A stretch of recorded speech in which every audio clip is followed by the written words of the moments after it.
और सबसे पहले इनका परिचय आप लोग बताऊँगा। नमस्कार मैम, सबसे पहले परिचय आपको। मैं सरोज गोयल नंदग्राम में ही रहती हूँ और काफ़ी सालों से करीब बीजेपी में काम करी। 90 से मैंने काम करा, 90 से जब सुनीता दयाल जिलाध्यक्ष हुआ करती थी तब से मैंने बीजेपी में बहुत लंबा समय दिया। किसी कारणवश नहीं कार्य आगे बढ़ पाया कि कई पार्टियों में मैं अपनी रहती आई हूँ। रहा क्या, जब माननीय हमारे कल्याण सिंह जी थे उनके साथ में रही हूँ, स्वर्गीय कल्याण सिंह उनके साथ में थी जब वो मुख्यमंत्री थे। उसके बाद से जब वो बीजेपी में गए तब लोगों को नहीं ले जा पाए। उसके बाद मेरा समय बहुत वैसा नहीं, थोड़े दिन बंद रहा। फिर मुझे पासवान जी ने लिया राष्ट्रीय महासचिव के पद पे, तब इसमें काम करते चली आई हूँ। और इस समय तो करने कुछ नहीं कर रही हूँ क्योंकि मेरी लगन प्रभु की तरफ है और मैं उसी में ही सेवा करती हूँ। मेरा काम प्रभु के वस्त्र बनाना होता है जिसका कोई शुल्क नहीं होता है और ये सेवा मेरी हर जगह जाती है। मैं सब इसी में रुचि लेती हूँ मैम। लेकिन फिर भी पुराने लोगों को पॉलिटिक्स में वापस आना चाहिए, क्योंकि जो पॉलिटिक्स है आज के टाइम में नए केंद्र बिंदु पे तैयार हो रही है, नई चीज़ें देख रही हैं आप, तो पुराने लोगों से कम पॉलिटिकल चीज़ें सीखने को मिलेगी। तो मुझे लगता है कि उसमें भी एक्टिविटी होनी चाहिए आपकी। नहीं, होनी तो चाहिए। अब जैसे आप देख रहे हो कि नए नए लोग आ गए हैं, नए नए तरीके होते हैं उनके। पुरानी जो चीज़ें होती हैं, हम लोग जो अलग तरीके से सोचते हैं, आज की पीढ़ी अलग तरह से सोचती है।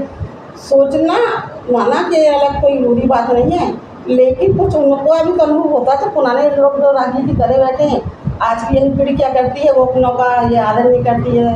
वो सोचती है कि अगर हम कार्यकर्ता हो गए तो सब हम ही सर्वसर्व है। तो चीज़ थोड़ी सी मुझे कहीं खलती है, जिसके कारण बस मैं राजनीति में आना नहीं चाहती।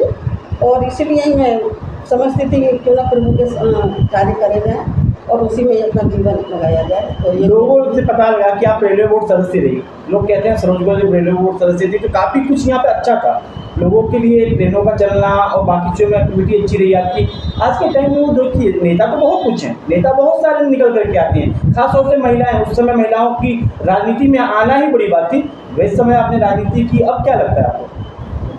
इसके बारे में कभी किसी दिन जरूर चर्चा करेंगे, क्योंकि इस समय जो है ना, इस समय थोड़ा दुखद का है। क्योंकि जो अभी हमारे कश्मीर में हुआ है, थोड़ा उससे मन अजीब एक उलझन में है, क्योंकि जो हो रहा है वो अच्छा नहीं हो रहा। इस तरह से जो कल हुआ है कि हमारे भाई बहनों को एक नाम पूछ के उनको गोली मारी गई, ये मैं सोचती हूँ सबसे बड़ा दुखद समाचार आज जो मिला है। और ऐसा नहीं होना चाहिए।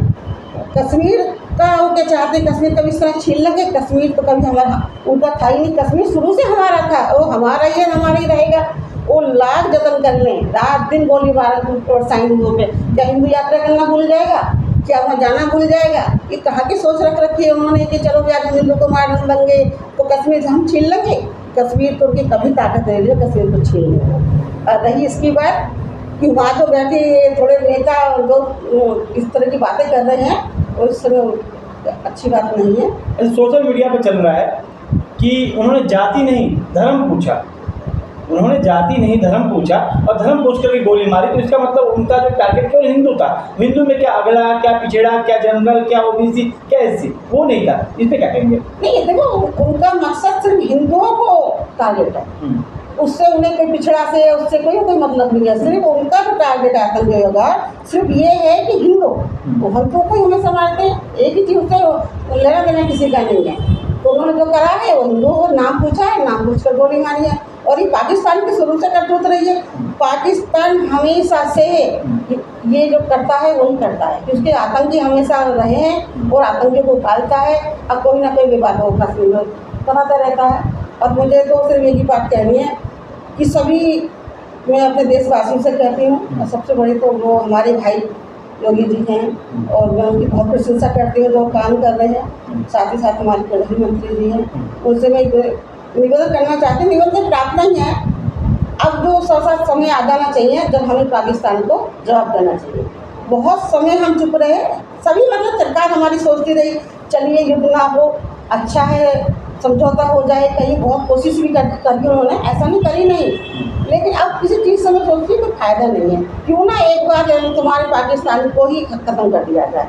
मेरी अपनी सोच है, मैं जनता की सोच नहीं कह रही। जनता से तो मैं हाथ जोड़ प्रार्थना करती हूँ, साथ जो मेरे मन में चल रहा है वो उनके मन में भी चल रहा होगा। साथ तो जवाब दे रहे हैं या नहीं दे रहे हैं मुझे इस बात से नहीं थोड़ा जानकारी है, लेकिन मेरा अपना हृदय का एक सवाल है कि ना ही पाकिस्तान रहेगा ना ही विवाद रहेगा। विवाद तो क्यों ना पाकिस्तान को ही खत्म कर दिया जाए। और इसका यही है तरीका है कि पाकिस्तान में नहीं रहना चाहिए। वो हमने युद्ध में लिया था, वो उनका नहीं था पाकिस्तान, एक तो हमने रहने को जगह दी थी। जगह का ये मतलब थोड़ी ना है कि आपने अपना बना लिया तो यहाँ हिंदुओं का दिन ना चर्चा हो जो मार लोगे।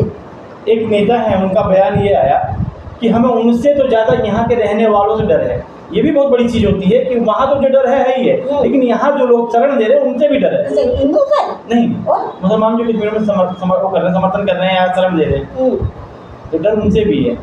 नहीं देखो, ये तो कई बार आप देखते हो जब कोई चीज़ ऐसी होती है तो बनता है, हर इंसान डरता ही है। ये सोचता अगर यहाँ भी शरण देते हैं कोई बात होती है तो ये तो हम पे यहाँ भी हो जाएंगे। अरे वो अक्सर होता ही है, ये आप तो देखिए देश में छुट्टी वाली बात तो नहीं है। तो हिंदुओं का ये डर ठीक है। देखा आपने, सरोज गोविल ने स्पष्ट कहा कि जो ये अभी घटना घटी है कश्मीर में, ये काफ़ी निंदनीय है। इस पर सरकार को कदम उठाने चाहिए और कड़क कदम के साथ साथ उनको एक चेतावनी भी देनी चाहिए पाकिस्तान जैसे देश को कि अगर आतंकवाद नहीं रुका तो उसका अंजाम भी बुरा होगा। देश के लोगों में आक्रोश है क्योंकि जो अपने वहाँ घूमने गए थे और खासतौर से जाति पूछ करके, धर्म पूछ करके अगर मारा जाएगा तो